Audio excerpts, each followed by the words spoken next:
నేను ఎంత భారంతో ఈ రెండు మాటలైనా వాళ్ళతో చెప్తే వాళ్ళు వింటే కొద్దిగా వాళ్ళ ఆత్మీయత అభివృద్ధి అవుతుంది. తద్వారా వాళ్ళ ఆత్మీయంగా బలపడితే సంఘం కొద్దిగా బాగుంటుందనే ఉద్దేశంతో నేను చెప్తా ఉంటా. చర్చిలో దేవుని వాక్యాన్ని మీరు జాగ్రత్తగా వినాలనేదే నా తాపత్రయం, అంతే, ఇంకేం లేదు. ఇంకా ఇంతకు ముందు వరకు ఎవరి గురించి నేర్చుకున్నాము? ఏమ్మా, ఎవరి గురించి? ఎన్నికలు చెప్పలేదు. ఎవరి గురించి అంటమ్మా? సంసోను గురించి. ఇప్పుడు యెహోషువతో దేవుడు మాట్లాడుతున్నాడు. హాయి పట్టణాన్ని వాళ్ళు జయించలేకపోతున్నారు. చిన్న పట్టణం అది.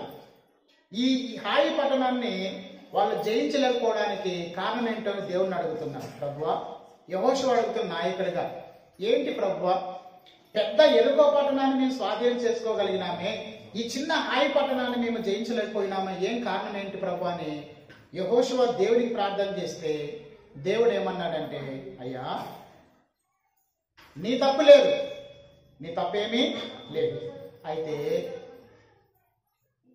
ఈ జనాంగంలో, ఈ సైన్యములో, ఈ గుంపులో ఒక వ్యక్తి శపితమైనది తీసుకున్నాడు కదండి.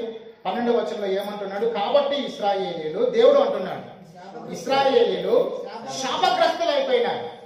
తమ శత్రువుల ఎదుట నిలవలేక తమ శత్రువుల ఎదుట వెనుకకు తిరిగి శాపగ్రస్తులైన వారు మీ మధ్య ఉండకుండా మీరు వారిని నిర్మూలన చేస్తేనే తప్ప నేను నీకు తోడయుండును. శాపగ్రస్తులు అంటే ఎవరంటే, ఇశ్రాయేలీల మధ్య కొంతమంది మిశ్రిత జనం ఉన్నారు. ఆ యెహోషువ నాయకత్వంలో, ఆ సైన్యంలో కొంతమంది ఫిలిస్తీన్లు ఉన్నారు. ఫిలిస్తీన్లే శత్రువులు. వారు లోక సంబంధమైన వాళ్ళు, ఇశ్రాయేలీలేమో ఆత్మ సంబంధమైన వాళ్ళు. ఇశ్రాయేలీలేమో దేవుడి మాటకు లోబడుతున్నటువంటి వారు. వీరికి వాగ్దానం ఇవ్వబడింది, వీరికి ఒక వాక్కు ఇవ్వబడింది. ఏమి? మీరు కనాన దేశాన్ని మీరు స్వతంత్రించుకోగలుగుతారు. ఇది ఇశ్రాయేలుకు దేవుడు ఇచ్చినటువంటి వాగ్దానం. ఆ మిశ్రిత జనము వీళ్ళందరినీ కూడా ఏం చేస్తున్నారంటే, దేవుడి మార్గాల్లో నుంచి తప్పుపోయేటట్లుగా ప్రేరేపిస్తూ ఉంటున్నారు. కాబట్టి మీరు ఏం చేయాలి? మీ మధ్యలో ఉన్నటువంటి శాపగ్రస్తులైన వారిని మీరు ఏం చేయాలి? నిర్మూలం చేయాలి. అప్పుడు నేను మీకు ఏమై ఉంటాను? తోడుగా ఉంటాను కదండి. దేవుని బిడ్డలారా, యెహోషువ నేను నీకు తోడుగా ఉన్నాను కాబట్టి మీ బలము చేత ఎరుకో పట్టణాన్ని మీరు స్వాధీనం చేసుకోలేదు, మీ జ్ఞానము చేత మీరు ఎరుకో పట్టణాన్ని స్వాధీనం చేసుకోలేదు. ఇంత గొప్ప సైన్యం ఉంది కదా అని వీళ్ళ ద్వారా నువ్వు ఎరుకో పట్టణాన్ని స్వాధీనం చేసుకోలే. కేవలం నా కృప. నేను నీకు తోడుగా ఉన్నాను కాబట్టి, నీ పక్షాన ఉన్నాను కాబట్టి నువ్వు యుద్ధం చేయలేదు, వాళ్ళతో పోరాడలేదు. కేవలం ఏం చేయగలిగినావు? నేను చెప్పినట్టుగా నువ్వు చేసినావు కాబట్టి ఆ ఎరుకో పట్టణపు ప్రాకారపు కూడా ఏమైనాయి? కూల్చబడ్డాయి. అయితే ఇంతవరకు బాగుందయ్యా, కానీ ఇప్పుడు మీరు ఏం చేయాలంటే, మీ మధ్య ఉన్నటువంటి శాపగ్రస్తులైన వారిని మీరు ఏం చేయాలి? తొలగించేసుకోండి కదండి. దేవుని ఆశీర్వాదము మనకు రావాలి అంటే, దేవుని తోడు మనకు ఉండాలి అంటే, మనలో కూడా కొన్ని శాపగ్రస్తమైనవి కొన్ని ఉన్నాయి. ఏమండి? దేవునికి అయిష్టమైనటువంటి మన జీవితంలో ఉన్నాయి. దేవుడు మన ద్వారా ఆనందించాలి అంటే, దేవుడు మనల్ని ఆశీర్వదించాలి అంటే, దేవుడు మన దగ్గర ఉండాలి అంటే కదండి, దేవునికి ఇష్టం లేని వాటిని కూడా మనం ఏం చేసుకోవాలి? చెప్పండి, ఏం చేయాలంట? తీసేసుకోవాలి. బాగా వినాలి. 2వ దినవృత్తాంతాలు 15వ అధ్యాయంలో ఒక మాట మనం చూద్దాం. అక్కడ ఒక రాజు మనకు కనబడతాడు. ఆ రాజు పేరు ఏం పేరంటే ఆసారాజు. ఏమంటే ఎవరంట? ఆసారాజు. 15వ అధ్యాయం 2వ వచనం నుండి కొన్ని మాటలు. ఆసా, యూదా వారలారా, బెన్యామీయులారా, మీరందరూ నా మాట వినండి. కదండి, ఎవరి పక్షం కావాలంట? మీరందరూ యెహోవా పక్షపు వారైన యెడల ఆయన మీ పక్షంగా ఉంటే. ఇప్పుడు చెప్పండి అమ్మా, మనం ఎవరి పక్షంగా ఉండాలా? నువ్వు దేవుని పక్షంగా ఉంటే నీ పక్షంగా ఎవరు ఉంటారు అన్నా? నువ్వు దేవుని పక్షాన్ని ఉంటే దేవుడు నీ పక్షాన ఉంటాడు. అదే ఆశారాజు ప్రజలతో అంటున్నాడు. చదవండి అమ్మా. మీరు ఆయన యొద్ద విచారణ చేసిన యెడల ఆయన మీకు ప్రత్యక్షం అవుతాడు. మీరు ఆయనను విసర్జించిన యెడల చాలు కదండి. నువ్వు దేవునికి ప్రార్థన చేస్తే, నువ్వు దేవుడిని వెలిగితే ఆయన నీకు కనపడతాడంటుంది కదమ్మా. మనం ఎవరిని వెతకాలంట? దేవుని వెలిగితే దేవుడు మనకు కనపడతాడు. ఒకవేళ నువ్వు దేవుని విసర్జిస్తే ఆయన మిమ్మల్ని విసర్జిస్తాడు. సంసోన్ని దేవుడు ఏం చేసినాడంట? విసర్జించినాడు, ఎడబాసినాడు. ఇతనిలో ఎందుకు ఉండాలి, ఇతనితో ఎందుకు ఉండాలి, నా మాట వినలేదు కదా, నేను చెప్పినట్లుగా నడుచుకోలేదు కదా అని చెప్పేసి మాట విననటువంటి, దేవునికి లోబడినటువంటి సంసోను దేవుడు విడిచిపెట్టి వెళ్ళిపోయినాడండి. సంసోను ఒంటరివాడు అయిపోయినాడు, శత్రువుల చేతికి చిక్కినాడు. శత్రువులు సంసోన్ని గొలుసులతో బందీ చేసినారు. ఒక తిరగటి ఆ విసరాయికి సంసోన్ని కట్టేసినారు. కట్టేసే ముందు సంసోన్ని ఏం చేసినారంటే 2 కళ్ళు కూడా తీసేసినారు. ఎవరి కళ్ళు అంటమ్మా? సంసోన్ 2 కళ్ళు తీసేసినారండి. బలం లేని నిస్సహాయుడు అయిపోయినాడండి. ఎప్పుడు దేవుని ఆత్మ అతనిలో నుంచి వెళ్ళిపోయినాడు. దేవుడు బలవంతుడు, ఆయన ఆశ్చర్య కార్యాలు చేసేవాడు. దేవుడు ఎప్పుడు కూడా నమ్మదగిన వాడు. ఆ బలవంతుడైనటువంటి దేవుడు బలహీనుడైనటువంటి నీ పక్షము ఉంటే, నువ్వు బలవంతుడివే కావచ్చు, బలవంతుడైన దేవుడు నీకు తోడుగా ఉంటే నీకెప్పుడు కూడా విజయమే.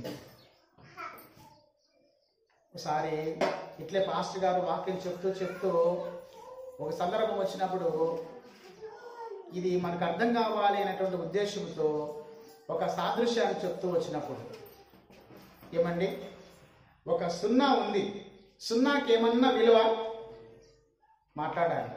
0కి విలువ, 0కి ఏ విలువ లేదు. అదే విలువ లేనటువంటి ఒక 0 పక్కన ఎడం పక్కన 1 పెడితే చాలంట. ఏమ్మా, ఎంత అవుతుంది? ఆ 0కి విలువ ఎప్పుడొచ్చింది? 0కి విలువ, 1కి విలువ. మనం ఎవరము? మనం 0 లాంటి వాళ్ళు, మనం 0 లాంటి వాళ్ళు. మనకు విలువ లేదు. ఎప్పుడు మనము 0గా ఉన్నటువంటి స్థితిలో ఉన్నంతసేపు. అయితే మన పక్షాన్ని ఎవరు ఉండాలి?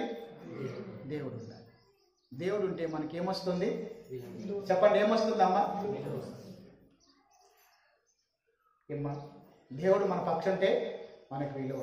ఇంకా 0 పక్కన ఎన్ని 0లన్నా పెట్టుకో, విలువ తగ్గుతుందా పెరుగుతుందా? ఏమ్మా, 0లు పెట్టే కొద్దీ ఏమవుతుంది? ఇంకా విలువ పెరుగుతుంది.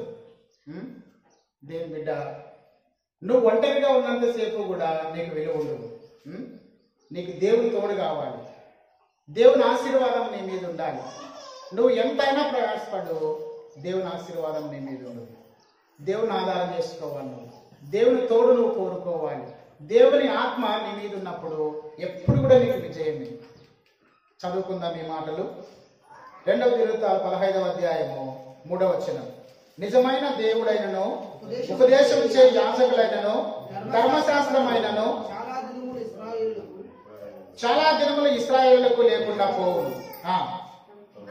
తమ శ్రమయందు వారు ఇశ్రాయేలు దేవుడైన యెహోవా యొద్దకు మల్లుకొని ఆయన వెతికినప్పుడు వారికి ప్రత్యక్షమాయెను కదండి. ఆ కాలంలో దేశంలో కాపురస్తులందరిలోనూ గొప్ప కల్లోలములు కలిగిన గనక తమ పనిపాటలను చక్కబెట్టుకొనుటకై తిరుగు వారికి సమాధానం లేకుండేను. దేవుడు జనములను సకల విధములైన బాధలతో శ్రమపరచెను గనక జనమును పట్టణమును పాడు చేసెను. కాగా మీరు బలహీనులు కాక ధైర్యం వహించండి, మీ కార్యము సఫలమవుతుంది. 9వ వచనం లేకపోతే 8వ వచనం. ప్రవక్త అయిన ఓదేలు ప్రవచించిన ఈ మాటలు ఆసా విన్నప్పుడు అతడు ధైర్యం తెచ్చుకొని యూదా బెన్యామీల దేశం అంతటి నుండి ఎఫ్రాయిము మన్యములో తాను పట్టుకున్న పట్టణంలో నుండి హేయమైన విగ్రహములన్నిటినీ ఏం చేసినారంట? ఏం చేసినారంట అండి? వాళ్ళ మధ్య ఉన్నటువంటి విగ్రహాలని, హేయమైనటువంటి విగ్రహాలను తీసేసి యెహోవా మంటపము ఎదుట నుండి యెహోవా బలిపీఠంను మరలా కట్టించి యూదా వారందరినీ బెన్యామీలందరినీ ఎఫ్రాయిము, మనష్షే, షిమ్యోను గోత్ర స్థానంలో నుండి వచ్చి వారి మధ్య నివసించుతూ పరదేశులు సమకూర్చెను. అతని దేవుడైన యెహోవా అతనికి సహాయుడైనట్టు చూచి ఇశ్రాయేలీల వారిలో నుండి విస్తారమైన జనులు అతని పక్షముగా చేరిరి. 11వ వచనం.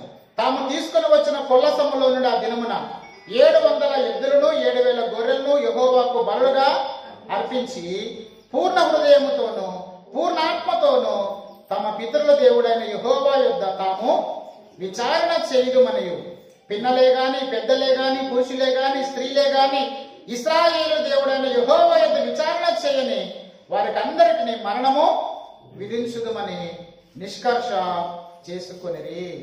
ఏమండి? ఇశ్రాయేలుతో దేవుడు లేడు. ఇశ్రాయేలుతో దేవుడు లేనప్పుడు ఏం జరిగిందంటే శత్రువులందరూ కూడా ఇశ్రాయేలీల్ని వారి మీదకి యుద్ధానికి వచ్చి వాళ్ళందరినీ కూడా ఓడించి వాళ్ళని స్వాధీనపరచుకున్నారంట. ఆశ వాళ్ళందరినీ ధైర్యపరుస్తున్నాడు. అయ్యా, మనం ఓడిపోవడానికి కారణం ఏంటంటే, మనము బలహీనులు కావడానికి కారణం ఏంటంటే, మనము ఈ విధంగా శత్రువుల చేతుల్లో బానిసలుగా ఉండడానికి కారణం ఏంటంటే దేవుడు మన మధ్య లేడు. ఎందుకు దేవుడు మన మధ్య లేడు? మీరు ఆయన పక్షముగా లేరు కాబట్టి. మీరు కష్టం వచ్చినప్పుడు, శ్రమ వచ్చినప్పుడు మాత్రమే దేవుని వైపు తిరుగుతున్నారే గాని మిగతా సమయాలలో హేయమైన విగ్రహాలను పెట్టుకొని దేవుని మర్చిపోయి మీరు మళ్ళీ లోకంలో ఇష్టానుసారంగా మీరు జీవిస్తున్నారు కాబట్టి హేయమైన విగ్రహాలు మీ మధ్యలో ఉన్నంతసేపు వరకు కూడా దేవుడు ఎప్పుడు కూడా మీ పక్షాన ఉన్నాడు. ఆశ ప్రజలు చెప్తున్నారు. యెహోషువతో దేవుడు అంటున్నాడు, అయ్యా, శాపగ్రస్తమైన వారిని నిర్మూలం చేస్తేనే నేను మీ మధ్య ఉంటాను అంటున్నాడండి దేవుడు. కాబట్టి ఈ సమయంలో దేవుని బిడ్డలారా, దేవుడు మనకు తోడుగా ఉండాలి అంటే హేయమైన వాటిని, శపితమైన వాటిని, దేవునికి ఇష్టం లేని వాటిని మనలో నుంచి ఏం చేసుకోవాలి? ఏం చేసుకోవాలి? తీసేసుకోవాలి. దావీదు గొర్రెల కాపరిగా ఉన్నప్పుడు సౌలు అనేటువంటి ఒక బెన్యామీయుడు కీషీయుడు మరి రాజుగా ఉన్నాడు. ఇశ్రాయేలుకు మొదటి రాజు ఎవరంట? చెప్పండి, ఎవరంటమ్మా? సౌలు. చూద్దామా?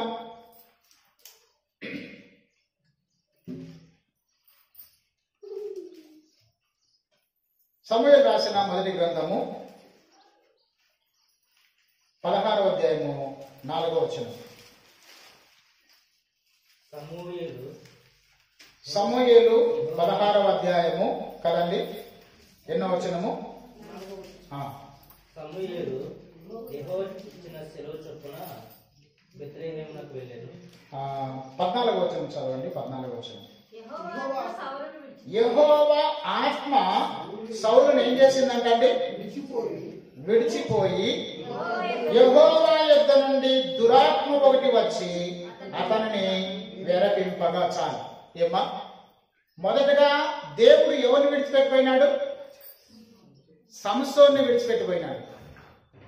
ఇప్పుడు ఎవరి గురించి వ్రాయబడిందంటే రాజు అయిన సౌలు కదండి. 14వ వచనంలో యెహోవా ఆత్మ సౌలుని విడిచిపోయి యెహోవా యొద్ద నుండి దురాత్మ ఒకటి వచ్చింది. ఏమ్మా? సౌలులో నుండి దేవుడు వెళ్ళిపోయి, దేవుడు పోయిన తర్వాత మళ్ళీ ఎవరు వచ్చినారంట? చెప్పండి అమ్మా, మళ్ళీ ఎవరు వచ్చినారు? దురాత్మలు వచ్చినారు. నీ ఇంట్లో దేవుడు లేకపోతే ఆటోమేటిక్ గా ఎవరుంటాయి? ఇంకా నీ జీవితంలో ప్రార్థన లేకపోతే, నీ జీవితంలో పరిశుద్ధత లేకపోతే, నీ హృదయంలో దేవునికి చోటు లేకపోతే, దేవుని ఆత్మ కాకోకుండా, దేవుని సన్నిధి కాకోకుండా, శాంతి సమాధానము ఆరోగ్యం కాకోకుండా, దేవుని ఆశీర్వాదం కాకోకుండా నీ కుటుంబంలో పేదరికమే, నీ ఒంట్లో అనారోగ్యమే, నీ జీవితంలో అంత మనశ్శాంతి లేనటువంటి మరి పరిస్థితులు నీ జీవితంలో ఉంటాయి. సౌలును దేవుడు వదిలిపెట్టిపోయిన తర్వాత సౌలులోకి ఎవరు వచ్చినారంట? దురాత్మ వచ్చి. అంతే. ఇంకా దేవుని బిడ్డ, లూకాసు వార్తలో ఒక మాట వ్రాయబడినటువంటి మాట మనం జ్ఞాపకం చేసుకుందాం. 11వ అధ్యాయము 26వ వచనాన్ని చదువుకుందాం. లూకాసు వార్త 11వ అధ్యాయము 26వ వచనం.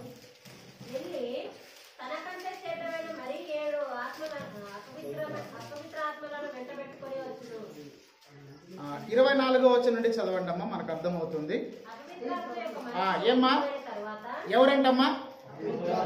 అపవిత్రాత్మ ఒక మనుషుణ్ణి వదిలిపోయిన తర్వాత అది విశ్రాంతి వెదుకుచు నీరు లేని చోట్ల తిరుగుచుండును. విశ్రాంతి దొరకనందున నేను విడిచి వచ్చిన నా ఇంటికి తిరిగి వెళ్ళదననుకొని వచ్చి ఆ ఇల్లు ఊడ్చి అమర్చి ఇండుట చూచి వెళ్ళి తనకంటే చెడ్డమైన మరి 7 అపవిత్రాత్మలు వెంటబెట్టుకొని వచ్చును. అవి అందులో ప్రవేశించి అక్కడనే కాపురం ఉండును. అందుచేత ఆ మనుషుని యొక్క కడపటి స్థితి మొదటి దానికంటే చెడ్డవదగనని చెప్పాను కదమ్మా. బాగా వినాలి దేవుని బిడ్డ. ప్రతి ఆదివారము నువ్వు దేవుని సన్నిధిలో కనబడాలని నువ్వు తీర్మానించుకోవాలి. ఎందుకంటే దేవుని మాటల చేత నువ్వు నింపబడతావు, దేవుని ఆత్మ చేత నువ్వు తాకబడతావు, నువ్వు విశ్వాసంలో నువ్వు ఎదుగుతావు, నువ్వు బలంగా ఉంటావు. అప్పుడు నీ దగ్గరికి సాతాను రావడానికి ఏమాత్రము కూడా సాహసం చేయదు. సౌలులో దేవుని ఆత్మ ఉన్నంతసేపు కూడా అతడు బలంగా దేవుని కార్యాలు చేయగలిగినాడు. సంసోను మీద దేవుని ఆత్మ ఉన్నంతసేపు కూడా అతడు దేవుని కొరకు బలమైన కార్యాలు చేయగలిగినాడు. ఎప్పుడైతే సంసోను నుండి దేవుని ఆత్మ వెళ్ళిపోయింది, అప్పుడు బలహీనుడు అయిపోయినాడు. కళ్ళు ఊడబెరకబడ్డాయి, కళ్ళు పోగొట్టుకోవాల్సి వచ్చింది. శత్రువులకి ఒక బలమైనటువంటి అభిషేకింపబడినటువంటి దేవుని చేత నాజీరు చేయబడినటువంటి ప్రత్యేకింపబడినటువంటి ఒక దేవుని బిడ్డ శత్రువుల చేతికి అప్పగించబడాల్సి వచ్చిందండి.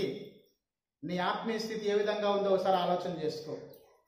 దేవుని రక్తం చేత నువ్వు కొనబడినటువంటి దేవుని బిడ్డవు, నువ్వు దేవుని సొత్తు, నువ్వు ప్రత్యేకింపబడినటువంటి వ్యక్తివి, నువ్వు విలువైనటువంటి వ్యక్తివి.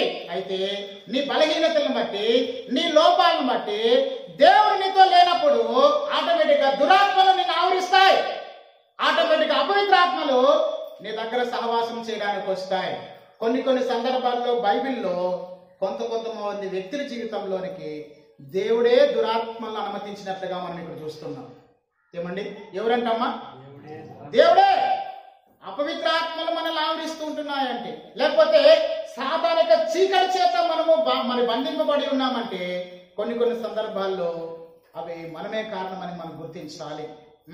దురాత్మ ఒకటి అతన్ని ప్రేరేపిస్తూ ఉందంట, దురాత్మ అతన్ని ఆవరించిందంట. ఏమండి, దేవుడు సౌలుతో మాట్లాడడం మానేసిన తర్వాత అతనికి దేవుడు వాక్కు కావాలని, దేవుడి చేత నడిపించబడాలని దేవుడి మాట కోసము దేవుడిని ఆశ్రయించిన సదా పోయి ఎవరిని ఆశ్రయించినాడంట? సౌలు ఎవరిని ఆశ్రయించినాడంట? కర్ణపిశాచములను ఆశ్రయించినాడంట. ఏమండి, ఎవరిని ఆశ్రయించినాడంటమ్మా? కర్ణపిశాచములను ఆశ్రయించినాడంట. ఏమండి, లాస్ట్కి సౌలు ఏం కావాల్సి వచ్చిందంటే, ఒక సైనికుడితో అంటున్నాడు, అయ్యా ఈ యుద్ధంలో నేను ఓడిపోయే పరిస్థితి వచ్చింది అయ్యా, ఇదిగో నా యొక్క కత్తి ఉంది కదా, ఈ ఊరలో కత్తి ఉంది, ఈ కత్తి తీసుకొని నన్ను చంపవా అని సైనికుని అడుగుతున్నాడు. ఆ సైనికుడు, అయ్యా అది నా వల్ల కాదు, నేను చేయలేనయ్యా. లాస్ట్కి చేసేది ఏం లేక తన కత్తి తీసుకొని తానే సౌలు ఏం చేసుకోగలిగినాడు?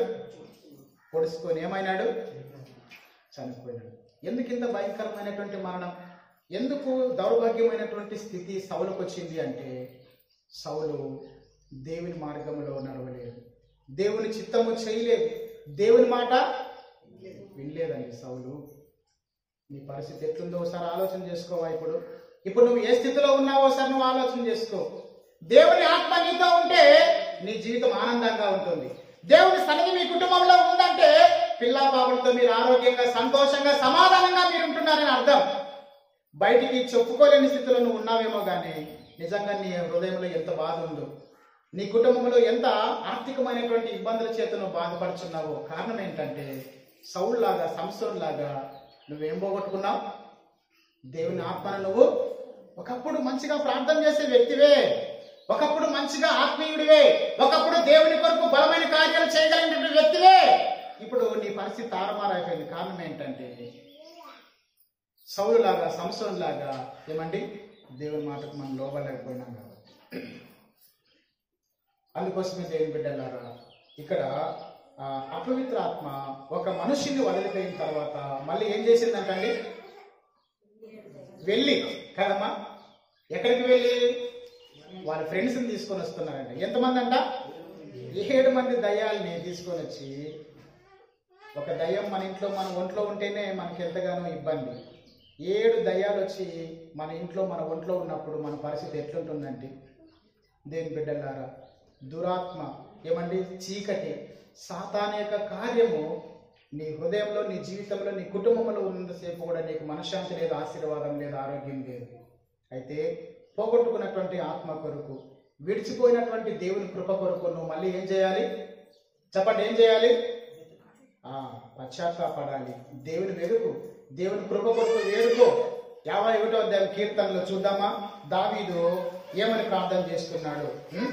కీర్తనలో 51వ అధ్యాయం, కీర్తనలో 150వ అధ్యాయం, 51వ అధ్యాయం కీర్తనలో 10వ వచనం. దేవా నా యందు శుద్ధ హృదయం కలుగజేయుము తండ్రి, నా అంతరంగంలో స్థిరమైన మనస్సు నూతనముగా పుట్టించుము. నీ సన్నిధిలో నుంచి నన్ను త్రోసివేయకుము, నీ పరిశుద్ధాత్మను నా యుద్ధ నుండి తీసివేయకుము.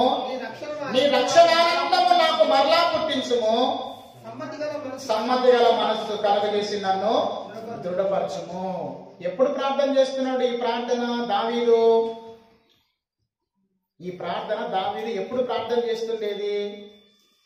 బత్షెబాతో ఏం చేసిన తర్వాత? పాపం చేసిన తర్వాత. దేవుని ఆత్మ దావీదులో నుంచి ఎక్కడ వెళ్ళిపోతుందో, దేవుడు ఎక్కడ నన్ను తోసేస్తాడేమో అని ఈ భయముతో దావీదు దేవునికి ఏం ప్రార్థన చేస్తున్నాడు? తండ్రి, నీ సన్నిధిలో నుండి నన్ను ఏం చేయొద్దు, త్రోసివేయద్దు ప్రభువా. ఎక్కడికి వెళ్తాను ప్రభువా? నువ్వు నన్ను కాదంటే, నువ్వు నన్ను త్రోసేస్తే నేను ఎప్పుడు నీతోనే ఉంటాను ప్రభువా. దేవుని బిడ్డలారా, దేవుని తోడు లేకోకుండా నువ్వు ఎక్కడికి పోగలుగుతావు? దేవుని తోడు లేకోకుండా నువ్వు ఏం చేయగలుగుతావు? దేవుని ఆశీర్వాదం నీకు లేకపోతే నువ్వు ఈ భూలోకంలో ఏ విధంగా నువ్వు జీవించగలుగుతావు? నీ మనగడ ఎట్లుంటుంది? ఒకసారి ఆలోచన చేయాలి. ఈ సమయంలో నీ జీవితం అల్పమైనది. నువ్వు విలువైనటువంటి వ్యక్తివి దేవునికి. ఆయన రక్తము కార్చి దేవుడు నిన్ను కొన్నాడు. అయితే విలువైన వ్యక్తిని నువ్వు జ్ఞాపకం చేసుకున్నప్పుడు, గుర్తించినప్పుడు నువ్వు ఏం కోరుకోవాలంటే, తండ్రి ఎప్పుడు కూడా నీ సన్నిధి నాకు తోడుగా ఉండాలి. ఏమని కోరుకోవాలంట? చెప్పండి, ఏం కోరుకుందాము? నిర్గమకాండము 33వ అధ్యాయం, నిర్గమకాండము 33వ అధ్యాయం.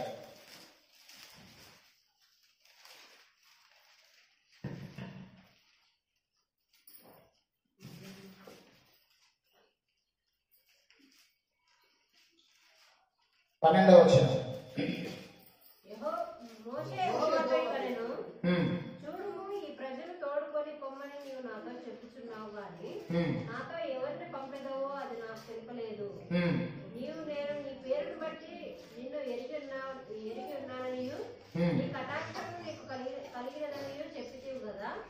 కాబట్టి నీ కటాక్షము నా ఎడల కలిగిన ఎడల నీ కటాక్షము నా ఎడల కలుగునట్లుగా దయచేసి నీ మార్గమును నాకు తెలుపుము. అప్పుడు నేను నిన్ను తెలుసుకొందును.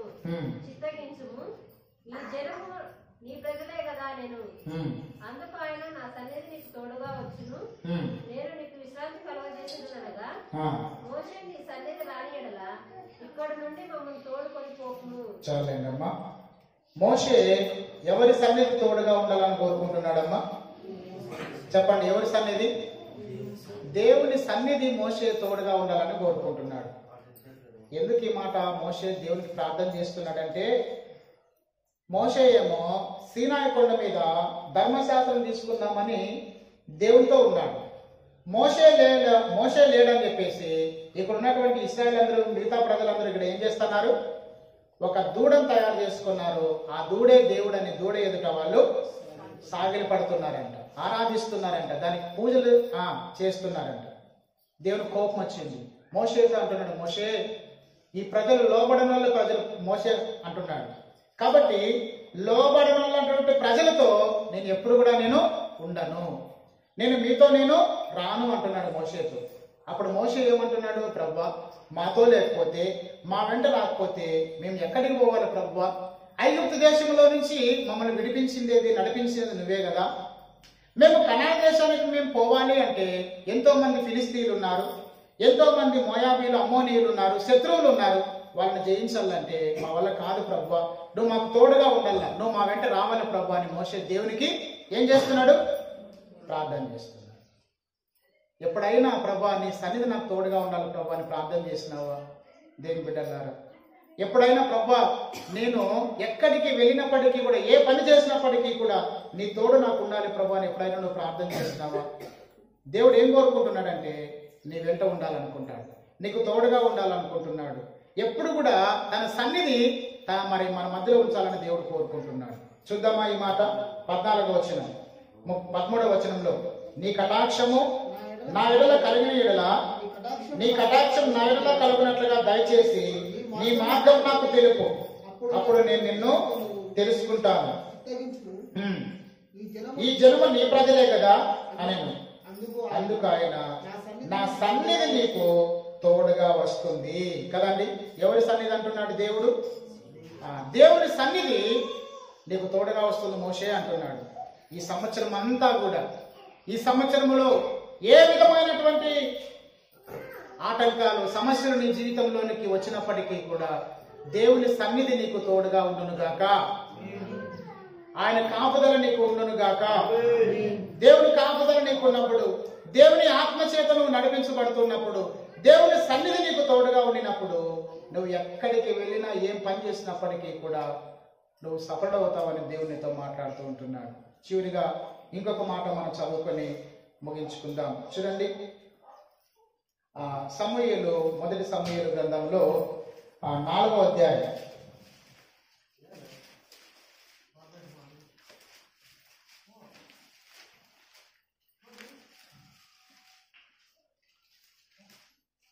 4వ అధ్యాయము 3వ వచనం.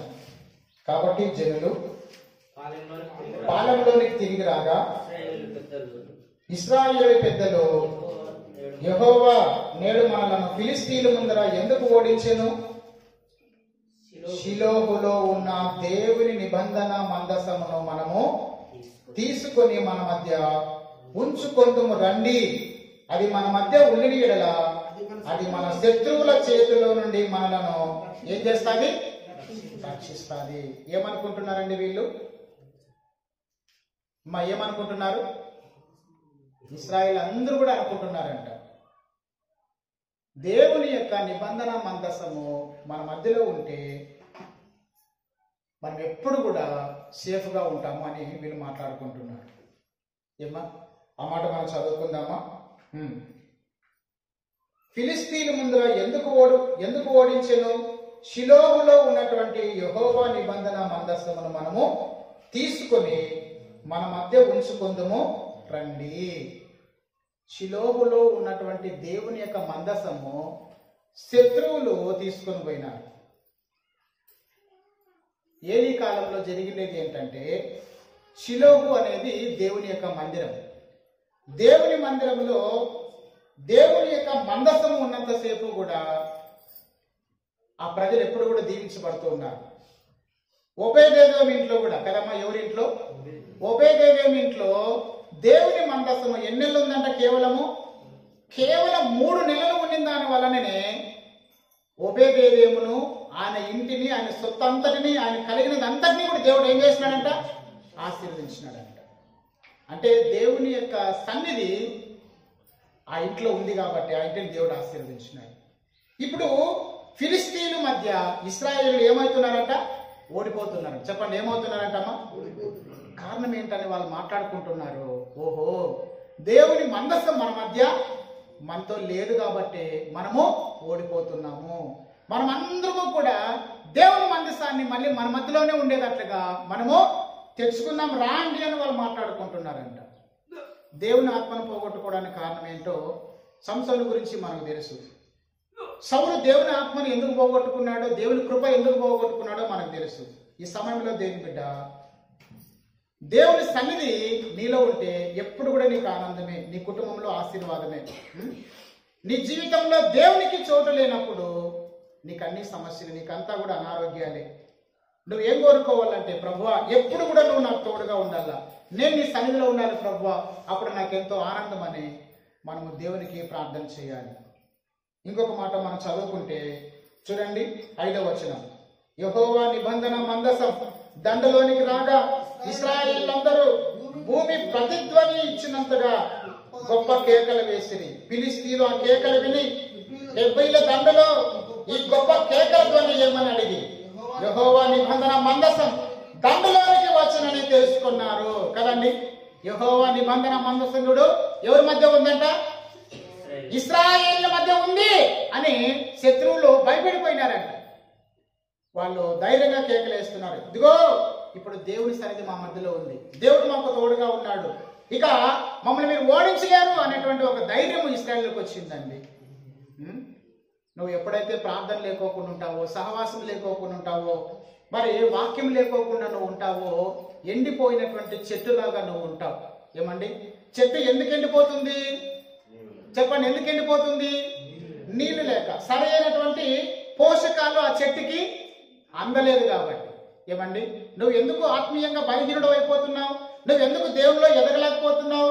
ఎందుకు నీ కుటుంబం వర్ధిల్లలేకపోతుందంటే ఏమండి, నీకు ఈ వాక్యం నీలో సరిగా లేదు కాబట్టి, దేవునితో సహవాసము అంటే ప్రార్థనా జీవితము నీకు తక్కువైపోయింది కాబట్టి, దేవుడు అంటే దేవుని సన్నిధి అంటే నిర్లక్ష్యం చేస్తున్నావు కాబట్టి, మరి నీ జీవితంలో అన్ని కూడా ఆటంకాలు అపజేయాలి.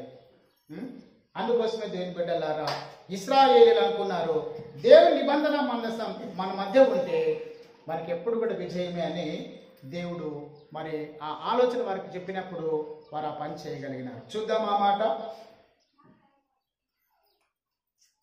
7వ అధ్యాయము 9వ వచనం. 7వ అధ్యాయం 9వ వచనం. సమూయేలు పాల విడువని ఒక గొర్రె పిల్లను తెచ్చి యెహోవాకు సర్వాంగ బలిగా అర్పించి ఇశ్రాయేలుల పక్షముగా యెహోవాను ప్రార్థింపగా యెహోవా అతని ప్రార్థన అంగీకరించెను. సమూయేలు దహన బలి అర్పించుచుండగా ఫిలిష్తీయులు యుద్ధము చేయుటకై ఇశ్రాయేలు మీదికి వచ్చిరి. అయితే యెహోవా ఆ దినమున ఫిలిష్తీయుల మీద మెండుగా ఉరుములు ఉరిమించి వారిని తారుమారు చేయగా వారు ఇశ్రాయేలీయుల చేత ఏమైనారట? ఓడిపోయినారు. ఇప్పుడు ఎవరిది ఇప్పుడు విజయం? పై చెయ్యి. ఇశ్రాయేల్. ఇశ్రాయేల్ ఎవరు? దేవుని. అంతకుముందు ఎవరిది విజయము? ఫిలిష్తీయుల విజయం. కారణం ఏంటి? ఫిలిష్తీయుల మధ్య ఎవరు లేరు? దేవుడు లేడు కాబట్టి వారు దేవుడికి ప్రార్థన చేయడం మానేసినారు. వారు దేవుల్లో వారు ఎంత మాత్రం కూడా ఆత్మీయతలో నిలవలేని స్థితిలో ఉన్నారు కాబట్టి ఇప్పుడు ఇశ్రాయేలుకి విజయం వచ్చింది. కారణం ఏంటంటే వారి పక్షముగా నాయకుడైనటువంటి సమూయేలు ఏం చేసినాడు? ప్రార్థన చేసి దేవునికి బలులు అర్పించినాడు. అప్పుడు అందరూ కూడా ఇశ్రాయేల్ అందరూ కూడా దేవుని సహాయం కొరకు వాళ్ళు ప్రార్థన చేస్తే వారి ప్రార్థన విని మరి ఇశ్రాయేలీలే గెలిచేటట్లుగా ఫిలిష్తీయులు అందరినీ కూడా వాళ్ళ మధ్య లేకోకుండా దేవుడు వాళ్ళని తరిమేసినాడని బైబిల్లో రాయబడినటువంటి మాట మనం చూస్తున్నాం. ఈ సమయంలో దేవుని బిడ్డ, నీ జీవితంలో పేదరికం పోవాలంటే, నీ ఒంట్లో అనారోగ్యం పోవాలంటే, నువ్వు శాంతి సమాధానంతో ఆరోగ్యంగా అన్ని విషయాల్లో కూడా అభివృద్ధికరంగా నువ్వు ఉండాలి అంటే దేవుని సన్నిధిలో ప్రార్థించు. దేవుని ఆత్మ కొరకు ప్రార్థించు. దేవుని సన్నిధి కొరకు నువ్వు ప్రార్థించు. దేవుని తోడు కొరకు నువ్వు ప్రార్థించు. దేవుని బిడ్డ, ఇందుకు దేవుని తోడు కలిగి నువ్వు జీవిస్తున్నావా? దేవుని తోడు లేకోకుండా జీవిస్తున్నావా? దేవుడు నీతో ఉన్నాడా? దేవుడు లేనటువంటి స్థితిలో నువ్వు జీవిస్తున్నావు? సార్ నువ్వు ఆలోచన చేయాలి. ప్రభువా, ఇదిగో నీ తోడు నాకు కావాలి ప్రభువా, ఎప్పుడు కూడా నీ తోడు నాకు కావాలి ప్రభువా, నీ సన్నిధి నా కుటుంబంలో ఉంచు ప్రభువా అని కూడా మనము ప్రార్థన చేద్దాం. అట్టి కృప దేవుడు మనకందరికీ దయచేయును గాక. ఆమేన్. దేవుడి మాటలను ఆశీర్వదించును గాక. ఆమేన్. అందరూ కూడా మోకరించండి. మనము ప్రభువుని